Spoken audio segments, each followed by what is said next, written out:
Corsair RM series power supplies are optimized for silent operation. Click now to learn more. Whoa.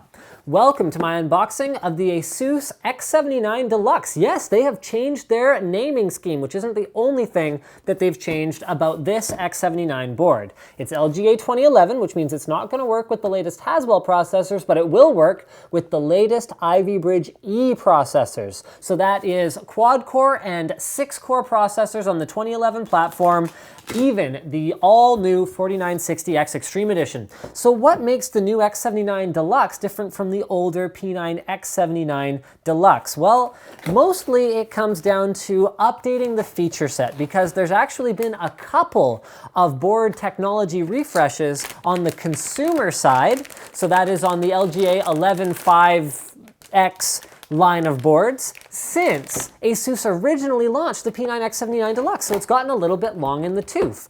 They are also they've also implemented specific optimizations for Ivy Bridge E to make sure that their newer refresh board works a little bit more optimally with the new processors than the older boards, because quite frankly, when you were building a board, a couple of years ago, you didn't necessarily have the knowledge to optimize it for a processor that isn't going to be released for a very long time. So without further ado, here's everything that is in the box. We get 10 SATA cables, 5 right angle, 5 straight. We get a flexible SLI bridge. This is a channel series board, so you don't get the sexy black SLI bridge. It's got an IO plate. It's got their Q connectors. It's also got, yes, another updated feature. So wireless AC, just like the Z87 boards, and Bluetooth 4.0. It's also got, that's funny, it comes with an ROG 3-way SLI bridge though, because they probably didn't have like an ugly 3-way SLI bridge, because most people don't run 3-way SLI unless they want a sexy bridge on it. Also has a user's manual, and that's funny, there's no disc in here. I wonder if that's because Asus just stopped bothering, because you might as well download the latest, or if maybe this is a reviewer board, so it didn't include a disc, because they know that I'll just download the latest.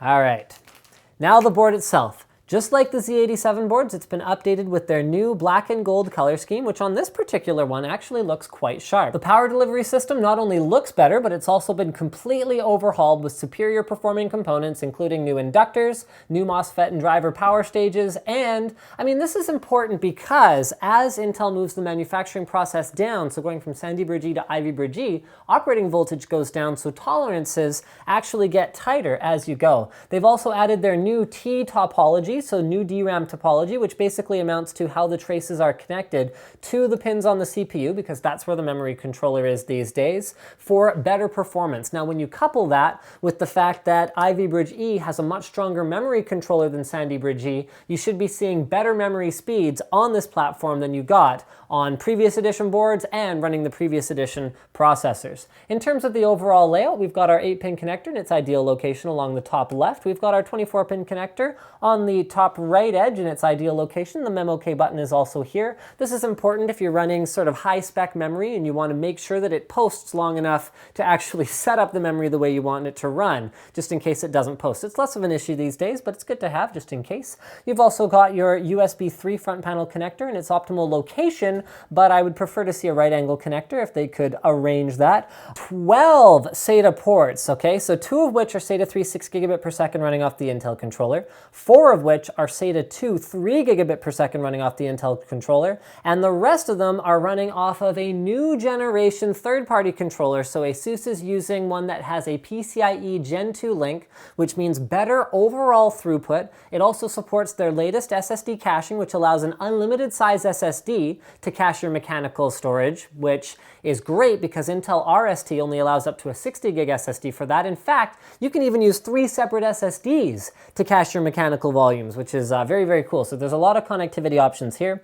You've also got your front panel connectors as well as an EPU switch. So remember, that's the processor that allows for better power consumption for the system, as well as TPU, which allows for maybe not quite as good power consumption, but higher performance. You've got 4 USB 2.0 front panel headers, a clear CMOS switch, as well as their direct key, which is actually super handy. When the system's turned off, you just press it and then it boots up directly into the UEFI, so you can make any changes you want.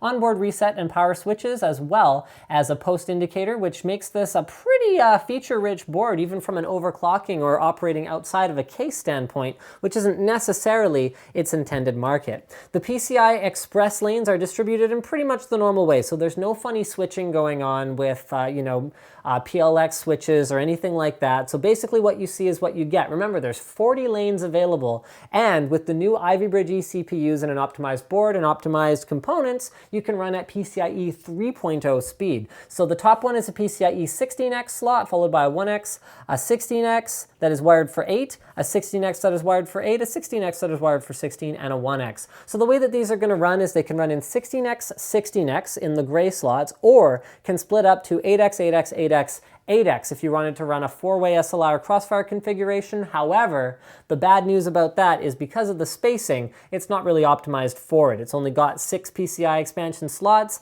and because most cards these days are dual slot, even if you install water blocks on them, there's not a whole lot that can be done about it. They're using an updated USB 3 controller, so speaking of USB 3, it's got 6 USB 3 ports on the back, and what that allows is UASP operation even in Windows 8. The older boards only supported UASP in Windows 7 or just the regular turbo mode in Windows 8. With that said, UASP does perform a little bit better than turbo. You can go back, we did an old NCIX tech tips about it, but it's not that noticeable of a difference, and both of them are better than running in the default configuration. It also has 4 USB 2.0 ports, 4 USB 2.0 ports, 2 gigabit Ethernet ports, including a new Intel NIC, so it's the latest iSeries controller, which gives you better throughput, reduced CPU utilization, all that usual stuff you'd expect, as well as their network eye control, which you can control through AI Suite. My personal experience with it isn't that great, but in theory it allows you to prioritize traffic depending on what is more important to you. There is their BIOS flashback button, which allows you to flash the BIOS even if the board is pretty much bricked. 2 eSATA ports, so that brings the total SATA connectivity up to 14. The dual antennas for the wireless AC and Bluetooth 4.0, as well as 7.1 audio out and optical audio out. So what does all this mean in real terms? That was a lot of specs and a lot of improvements, but what does it amount to? Well, you get a more updated feature set. So you've got Fan Expert 2, which allows you to have full granular control of all of the fan headers through the software, whether you're plugging in 3-pin or 4-pin fans.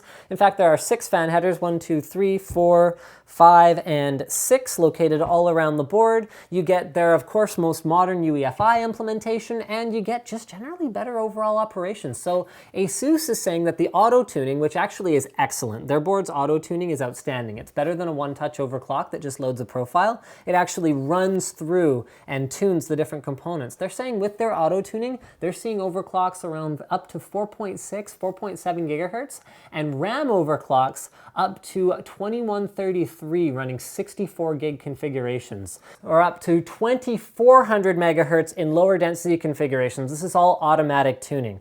So there you go. It's tuned better, especially for Ivy Bridge E. It's the X79 Deluxe from Asus. Don't forget to subscribe to Linus Tech Tips for more unboxings, reviews, and other computer videos. Leave a like if you liked the video, leave a dislike if you disliked it, and leave a comment if you think that JJ was probably watching this video and figured that I probably missed something about his board and is going to send me an email.